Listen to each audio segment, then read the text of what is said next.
presidente Mario Abdo Benítez. Arrancamos con todo. Vamos.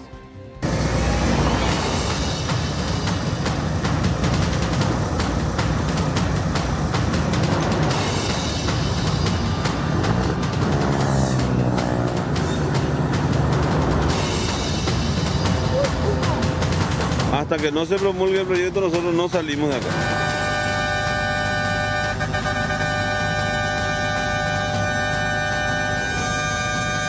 Si no se aprueba, nosotros nos vamos a dejar en paz acá. Sin ley no vamos a ir.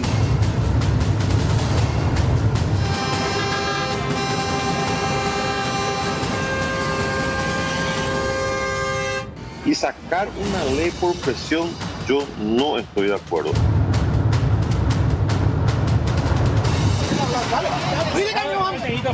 Pero ahora van a saber la potencia del camionero a nivel país. Si no aprueba, ve, ya trabajé para irse la camión a Paraguay. La gente que quiere trabajar tiene que tener la capacidad de ir a trabajar. No se puede paralizar el país por una cuestión de un solo gremio.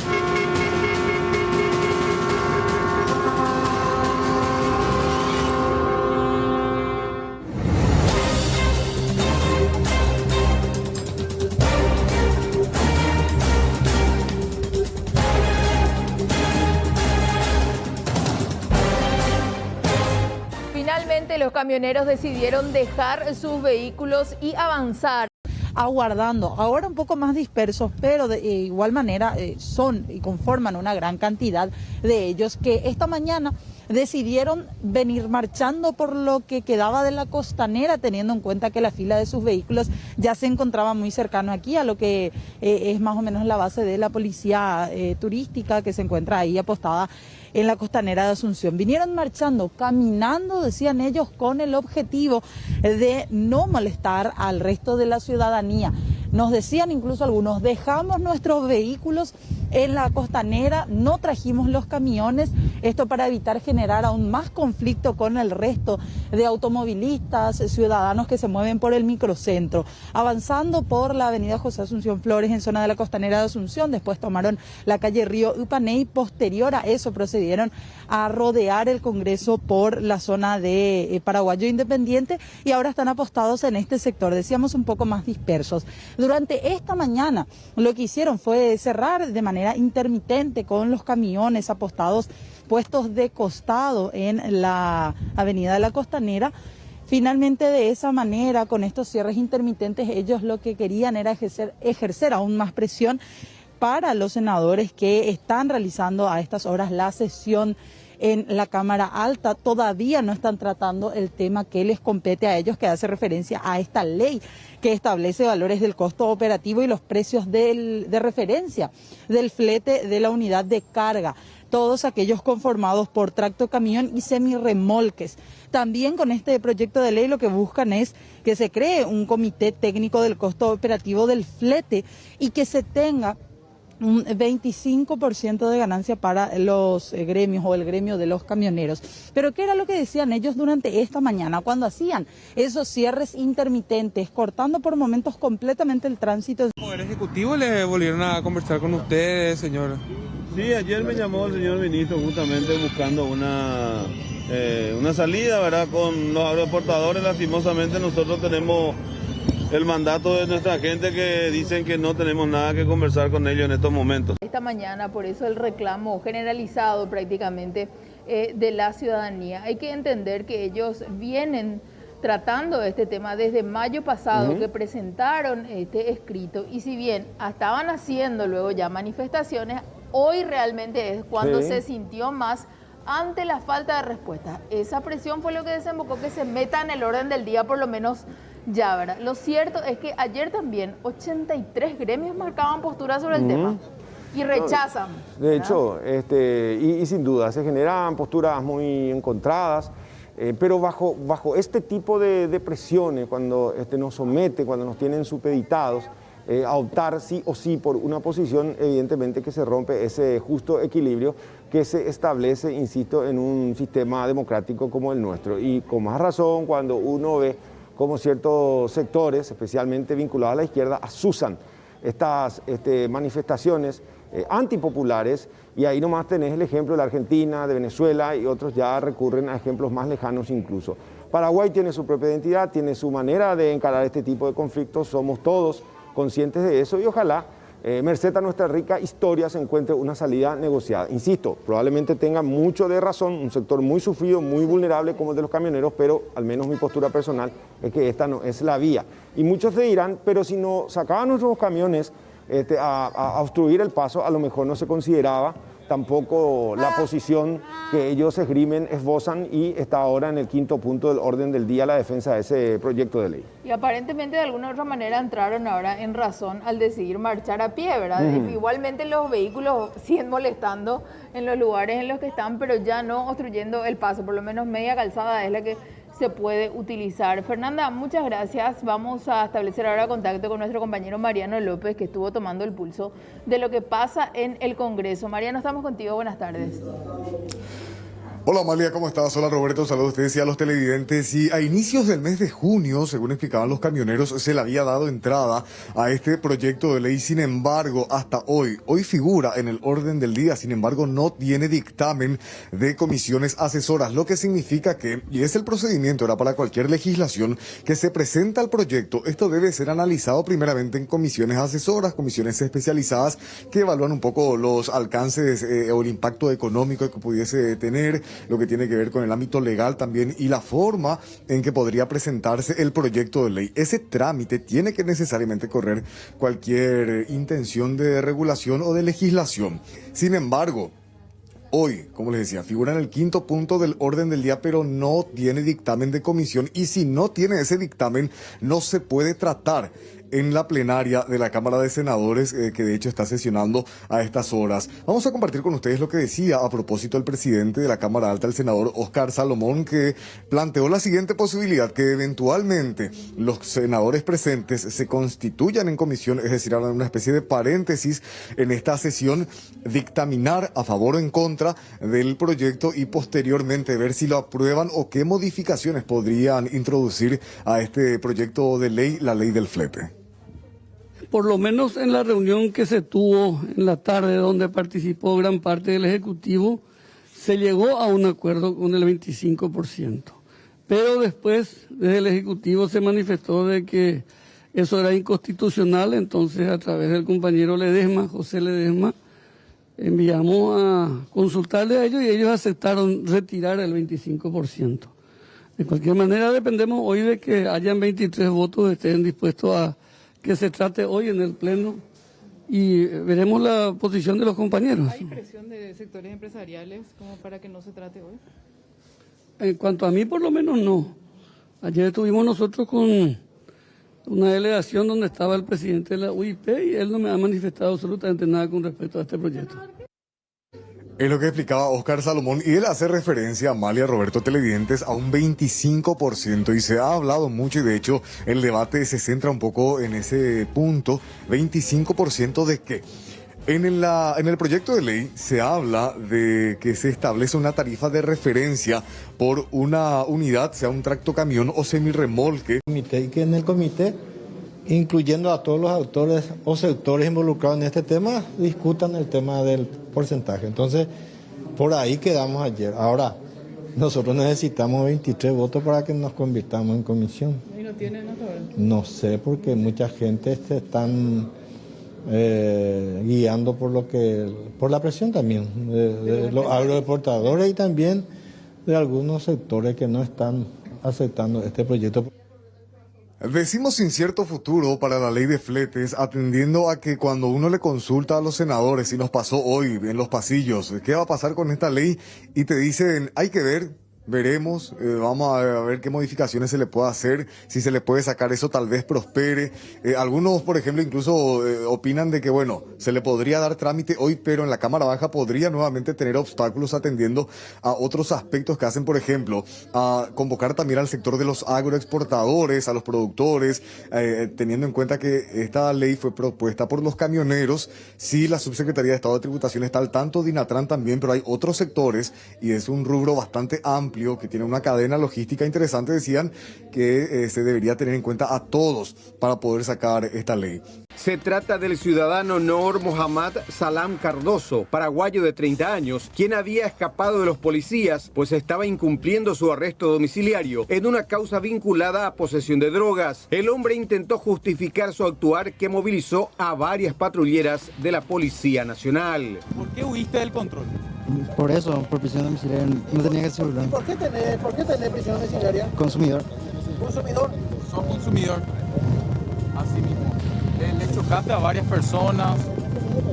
Es que no frenaba, se trancó el acelerador y no frenaba. Mientras tanto, en el sanatorio privado se confirmaba la muerte del joven padre de familia Osvaldo Barrios. El fiscal de turno, Luis Trinidad, concurrió al sitio para los procedimientos de rigor y anunciaba las primeras diligencias para el esclarecimiento del grave episodio. Primariamente vamos a requisar las armas de los policías y para poder cotejar con las vainillas servía que habíamos levantado del lugar. Con el correr de las horas fue confirmándose que el disparo fatal contra el hombre, que nada tenía que ver con el incidente inicial, provino de un efectivo policial que se encontraba a bordo de la patrullera de la comisaría séptima del barrio San José, que había acudido en apoyo y se sumó a la persecución. En esta patrullera iban 3 efectivos, incluyendo a su conductor. Ya en la mañana de este jueves, el fiscal confirmó que tomó las primeras declaraciones, levantó evidencias y requisó las armas de los policías.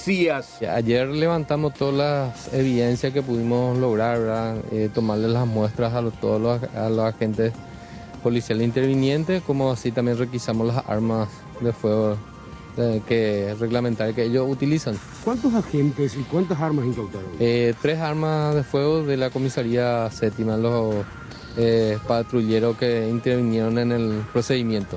Algunos testigos también ya declararon anoche. Sí, anoche ya declaró el testigo que se encontraba con la víctima y dio su versión de lo ocurrido del hecho. Luego se supo mediante el informe oficial de la policía que el autor de los disparos fue el suboficial segundo Ariel Sanabria en su intento por detener la marcha del automóvil que era objeto de persecución, pero su actuar negligente y muy poco profesional costaría la vida de un tercero absolutamente inocente. Vamos a cotejar con el circuito que podamos recabar en la zona, ¿verdad? Para poder también tener las pruebas suficientes contra este personal policial. ¿El único imputado que podría ser imputado? Hasta el momento es el único imputado y si por ahí... Velado justamente los restos de Osvaldo Barrios, escena de mucho dolor, acompañando también, vamos a hablar con el abogado de la familia. Hay mucho por todavía ir indagando con respecto a lo ocurrido. El Ministerio Público tomó las primeras diligencias, incluso vamos a hablar también del suboficial ya identificado por los investigadores. Justamente, doctor, ¿cómo te va? Buenas tardes. ¿Qué tal, Joel? Un placer poder estar con usted. Y ya ven, estamos aquí compartiendo el dolor de una familia, como veníamos diciendo, consecuencia del mal actuar de unos efectivos policiales que cometieron este crimen que perjudicó y derivó a la muerte de una persona muy joven, padre de familia, que de esta forma deja huérfana a una criatura de 4 años y enluta a toda una familia. ¿Qué se sabe del agente que realizó los disparos? Hasta el momento, según la comunicación que mantuvimos con el fiscal, el agente policial se encuentra aún en la comisaría, cuanto que desde mi punto de vista y jurídicamente ya debía de estar guardando reclusión a estas horas del día, ¿verdad? Porque ya transcurrieron varias horas del hecho punible y por tanto el fiscal ya tiene que solicitar, además de la imputación que venimos reiterando, tiene que ser por homicidio doloso, tiene que haber prueba que pueda servir para nosotros para demostrar la responsabilidad penal de este sujeto, de este suboficial, en este caso suboficial segundo, Ariel Sanabria. Vamos a estar trabajando y vamos a estar muy de cerca acompañando la labor del Ministerio Público. Doctor, se habla de un antecedente también de este suboficial que aparentemente se estancó en el Ministerio Público. Asimismo, ahora me acaban de facilitar algunas informaciones de que este efectivo policial tiene una causa pendiente en el Ministerio Público, precisamente en la unidad del agente fiscal Elvio Aguilera, donde, según lo que me revelaron fuentes del propio Ministerio Público, la causa está dormida. Supuestamente en una fiesta navideña este efectivo policial realizó disparos al aire y que justamente uno de los proyectiles afectó a un docente que le cayó en la cabeza y también tuvo que internarse. O sea que esto es reincidente, lo que implica que más aún no puede la justicia tolerar y tiene que de inmediato esto disponer la prisión de esta persona. ¿Es lo que están exigiendo ahora al fiscal que toma esta causa? Estamos viendo que está realizando los trabajos primarios. De hecho que esto tiene todo un proceso para que uno pueda tener la certeza y demostrar con seguridad y de esa forma obtener la condena del inculpado. Pero sí ya hay datos fundamentales y concretos, como es por ejemplo el informe policial cuyo jefe de la comisaría séptima fue el que informó que este es el suboficial responsable de los disparos que acabaron con la vida de Osvaldo Barrios. Doctor, muchas gracias. Muchas gracias a ustedes. Bueno, también la familia, el acta de imputación, nos decía el fiscal del caso hoy de la mañana que en el transcurrir de las horas se podría imputar a este agente policial, pero hasta el momento no podemos decir de que es oficial todavía porque no hay un documento que comunique esta imputación. Bueno, de hecho que eso se va a dar en las próximas horas, qué triste, ¿no? Por un lado, sin dudas, exigimos a las fuerzas policiales que siempre actúen, pero con todos los recaudos, con todo lo que significa el soporte técnico. El hecho ocurrió en la zona de San Miguel, ciudad de Capiatá, cuando agentes de automotores notaron el vehículo y al conductor en actitud sospechosa. Tanto las evidencias como el ahora detenido serán puestos a disposición de la justicia.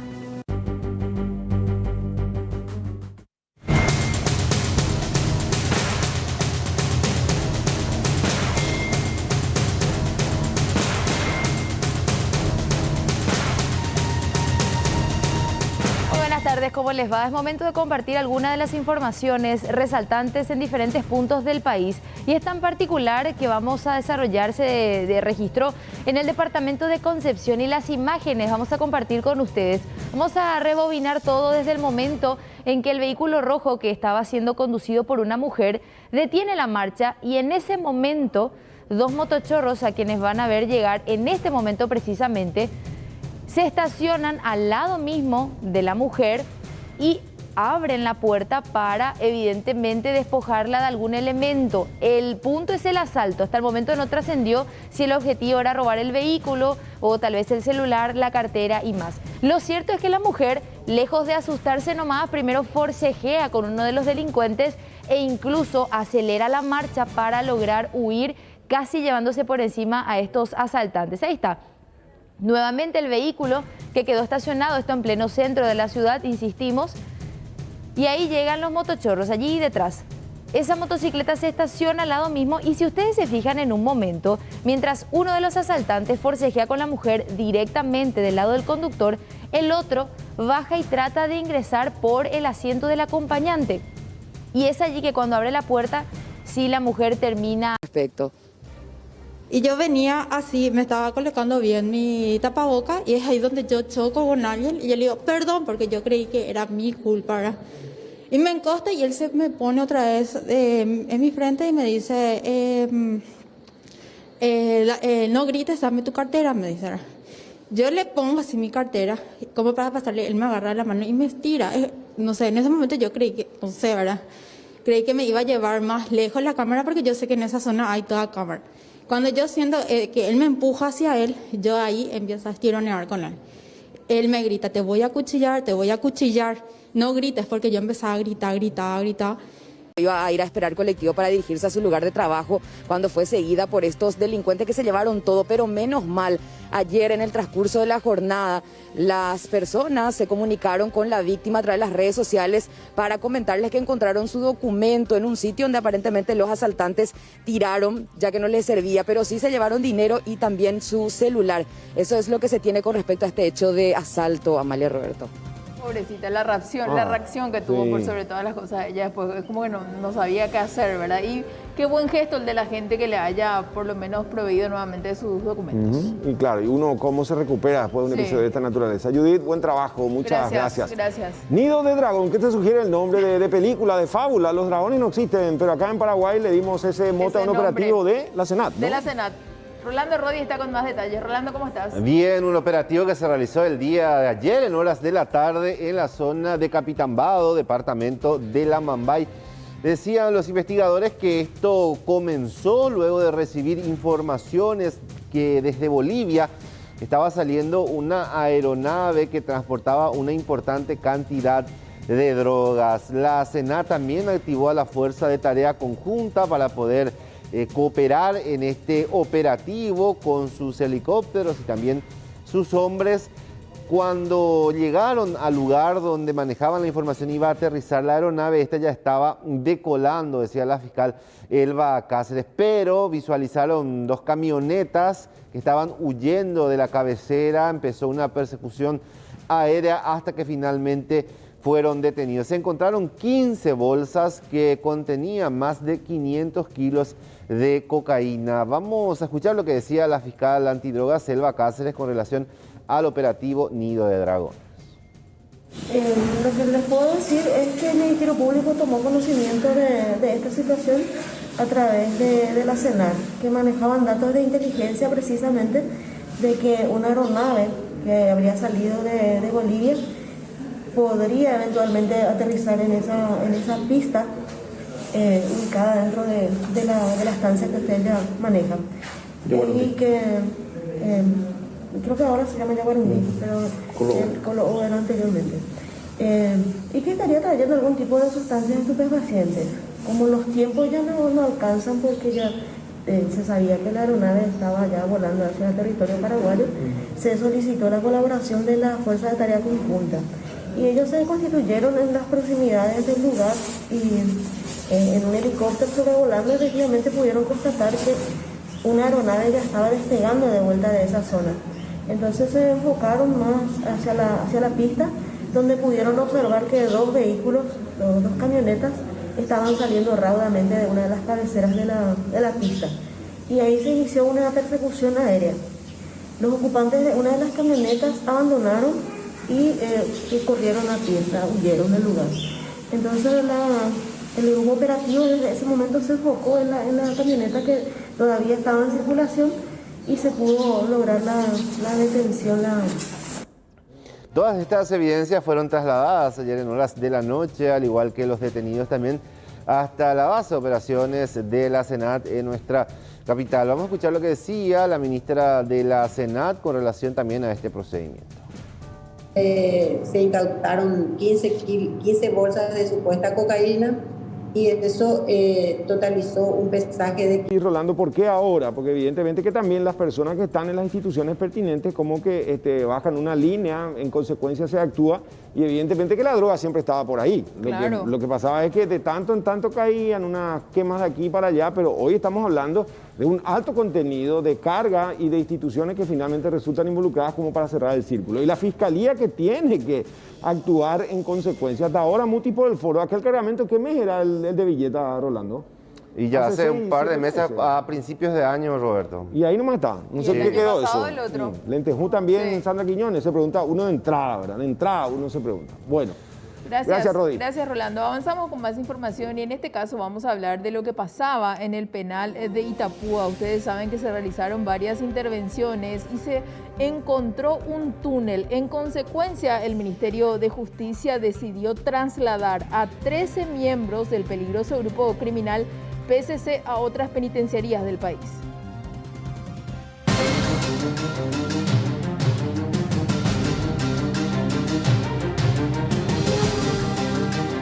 Luego de la medianoche, 13 internos que pertenecen al primer comando de la capital fueron trasladados del penal de Itapúa a la agrupación especializada y a otras penitenciarías del país. Esto luego del hallazgo de un túnel en el pabellón de este grupo criminal.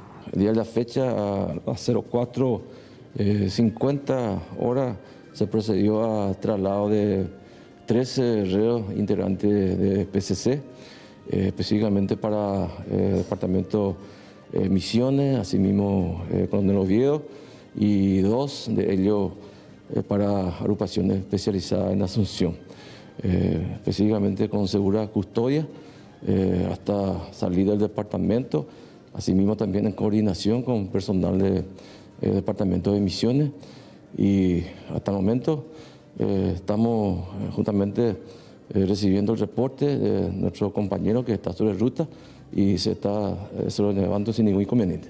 Sí, así mismo, con el personal táctico, específicamente Grupo GEO, asimismo personal de prevención y seguridad, todo lo necesario, entonces previendo y teniendo en cuenta, así como usted manifestó, alta peligrosidad. Y bueno, se tomó también... La gente también, y hoy es día de segunda dosis también de Moderna, ¿verdad? Y de Sinopharm, como se había adelantado.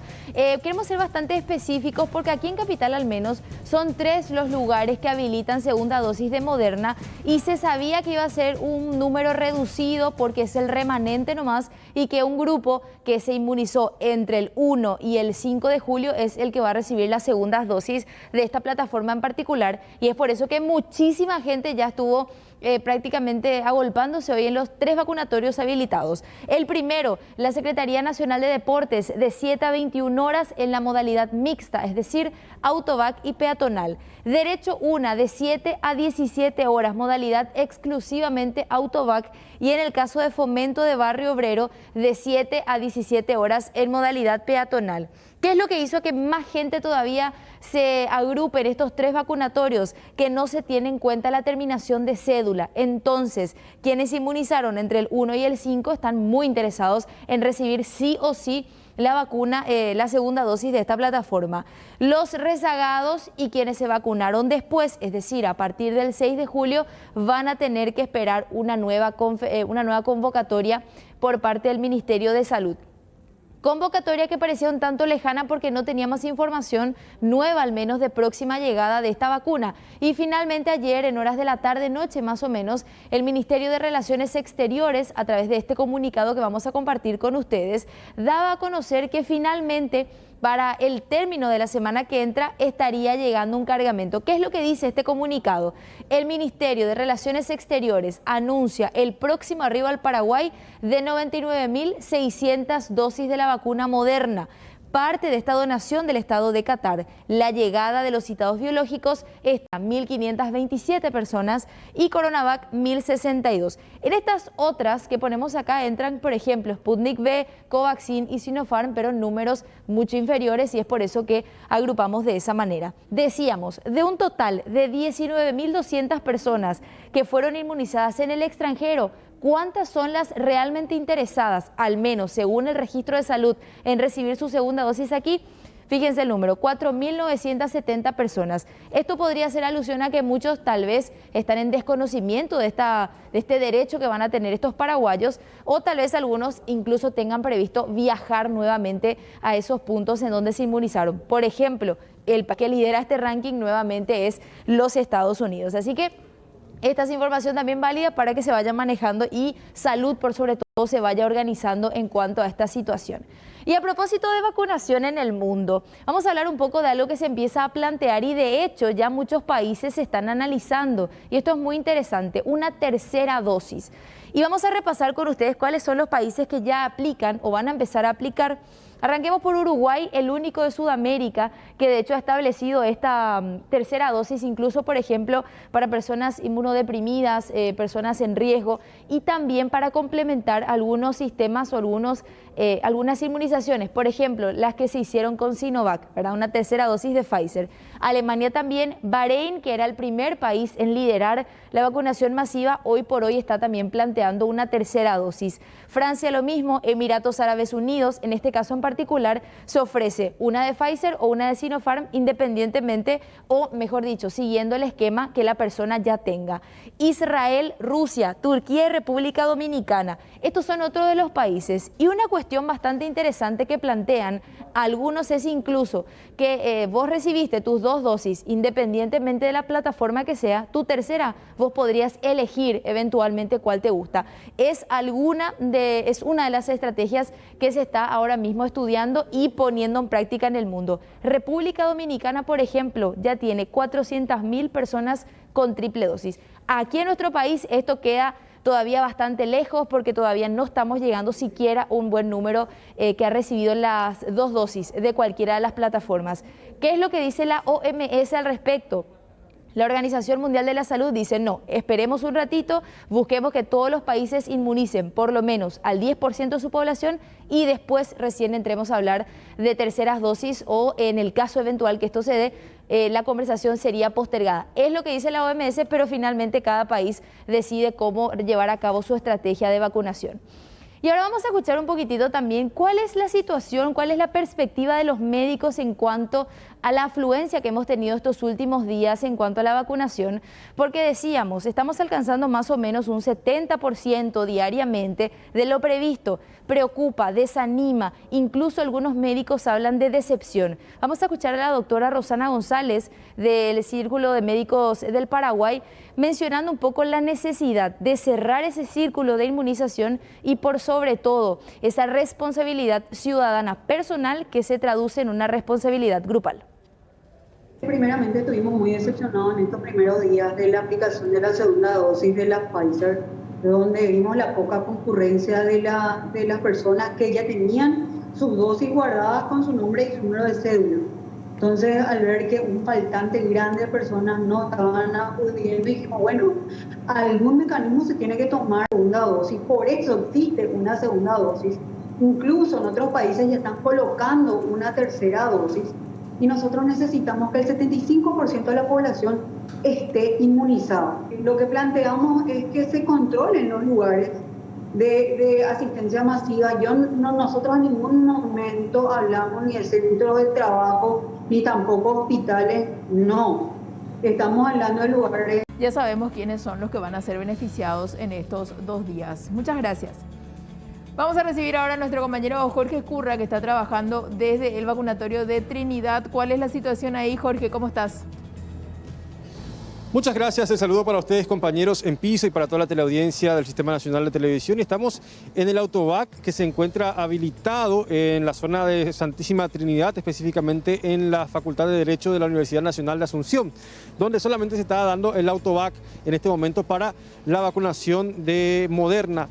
Doctor Brites, con relación a esta jornada de vacunación, mucha gente nuevamente hoy el día por esta vacuna, doctor. Buena, ¿qué tal la audiencia? ¿Cómo está, compañero? La verdad que hoy empezamos con mucho movimiento dentro del autobac de Derecho 1. Nosotros estamos haciendo la plataforma tanto Moderna como la Pfizer, estamos haciendo la segunda dosis correspondiente, siguiendo los lineamientos del Ministerio de Salud.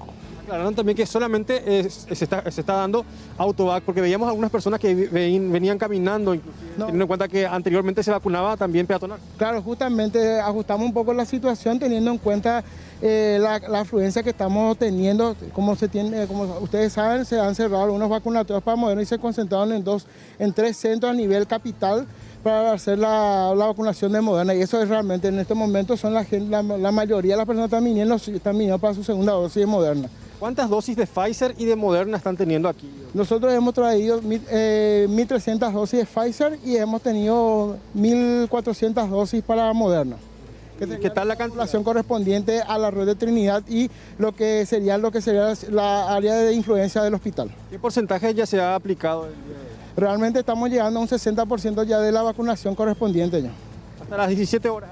Así mismo, hasta las 17 horas. Lo que sí es muy importante también recalcar a la audiencia que estamos siguiendo los lineamientos establecidos por el Ministerio, que son del 1 de julio al 5 de julio la vacunación para la segunda dosis de Moderna y correspondiente al área de capital. Eso es muy importante mencionar. Tienen que ser gente que se vacunó en el área de capital para poder hacer. Diego Brites, entonces, del país, y bueno, a recorrer para mostrarles también la situación aquí en la zona del vacunatorio, porque impresionante la cantidad de vehículos que obviamente genera también ciertas molestias en cuanto al tráfico. Vamos a recorrer un poquito para mostrarles, porque este lugar está repleto, prácticamente lleno. Vamos a preguntarle aquí a la doña, ¿qué tal? ¿Qué tal, señora? ¿Cómo le va? Todo ¿Cuánto bien. tiempo ya en la fila aproximadamente? 2 horas y media. 2 horas y media. ¿Tiene que aplicarse la Moderna? La Moderna, sí. ¿Qué opina sobre el trabajo que están realizando? ¿Está coordinado? ¿Está rápido? ¿Lento? No, afuera un desastre. Millones de gente se colaron, imposible.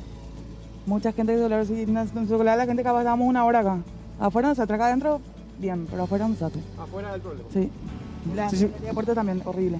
Muchísimas gracias. Bueno, la queja también entonces por parte de esta persona quien va a aplicarse la segunda dosis de Moderna, quien dice que afuera por lo menos hay mucha gente que se está colando, porque verdaderamente, compañeros, es un caos el tema de vehículos, porque aquí enfrente también hay una institución educativa privada, donde también están llegando alumnos, padres, docentes, y con todo esto, además de la fila de vehículos que están esperando llegar hasta este sector, es impresionante el trabajo que tiene que realizar tanto la Policía Municipal de Tránsito, la Policía Nacional, la gente de la Secretaría de Emergencia Nacional, los funcionarios del Ministerio de Salud Pública y Bienestar Social y también algunos militares inclusive que están trabajando para poder coordinar todo este trabajo que se tiene que hacer para que estas personas puedan llegar finalmente hasta el puesto de vacunación. Nada más llegar hasta la calle para mostrarles también la cantidad de vehículos. Lastimosamente aquí no tenemos dron, pero si tuviésemos dron le íbamos a mostrar la fila impresionante que se tiene de vehículos en cuanto a vehículos. No, todavía. Todavía. Bueno. ¿Y si uno se vacunó en Central, igual puede vacunarse en Asunción? No, ahí no. Perfecto. Los que se vacunaron en Central van a tener que esperar su turno de estas fechas que se están vacunando ahora. Perfecto. Gracias por la precisión. Una pausa. Ya volvemos. Inicialmente trascendió que los captores pidieron el pago de $150.000, que luego aumentaron a $200.000. Este dinero debía pagarse en 48 horas. Finalmente, el miércoles 28 de julio, Juan Olmedo fue liberado en la zona de Horqueta sin haberse pagado un solo dólar. Nadie fue detenido hasta ahora. 29 de julio.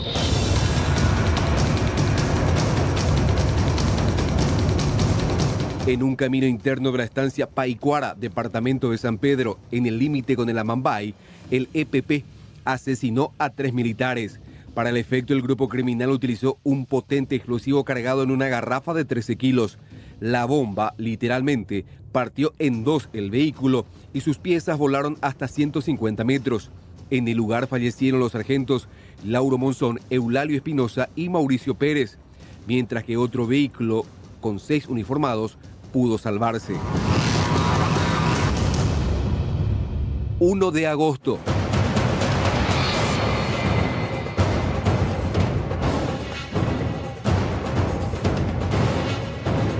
Cerca de las 19 horas de ese domingo 1 de agosto, se produjo un enfrentamiento entre integrantes de la FTC y miembros del Ejército Mariscal López. Cayeron abatidos Alejandro Ramos Hijo y Alcides Mereles Carvalho. El hijo del líder del EML aparece como uno de los responsables del secuestro de Félix Urbieta en el año 2016 y como autor de varios otros ataques y asesinatos en la zona norte. 3 de agosto.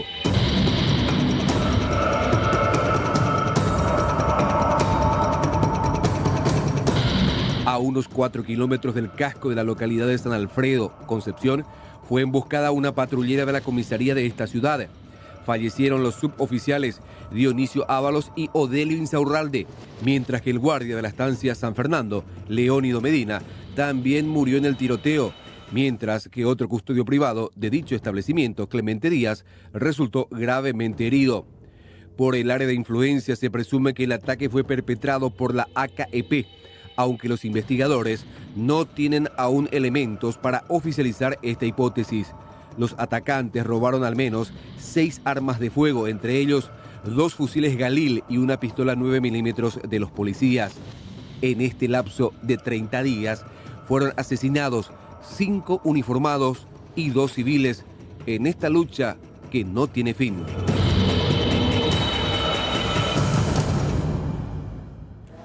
Y a propósito de este tema, el presidente Mario Abdo Benítez estuvo por el norte del país. Nuestro compañero Alexis Aveiro está trabajando en vivo.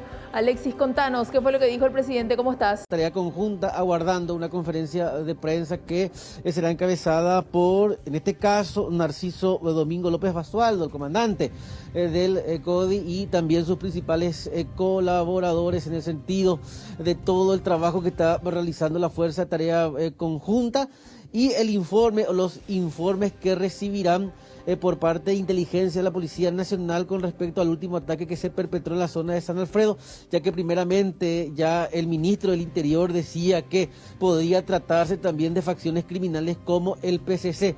Se está trabajando en esto y finalmente una vez que reciban estos datos, finalmente darán a conocer cuál es el grupo que perpetró el ataque, aunque todo indica efectivamente que se trataría de la agrupación campesina armada. Carlitos Vera, porque lastimosamente se encuentra internado en terapia intensiva en el Hospital Universitario de San Lorenzo. El artista está afectado por el COVID y tuvo que ser intubado al complicarse su condición. Desde hace 2 semanas está luchando contra la enfermedad.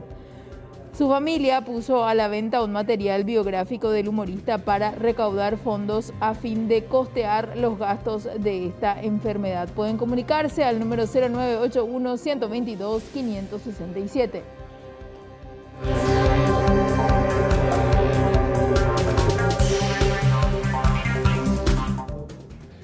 Y por otro lado, más de 200 kilos de cocaína fueron incautados en el Alto Paraná luego de que aterrizara una avioneta que presumiblemente venía desde Bolivia con la droga cuyo destino final iba a ser el Brasil. Finalmente los ocupantes de la aeronave ya están a disposición de la justicia.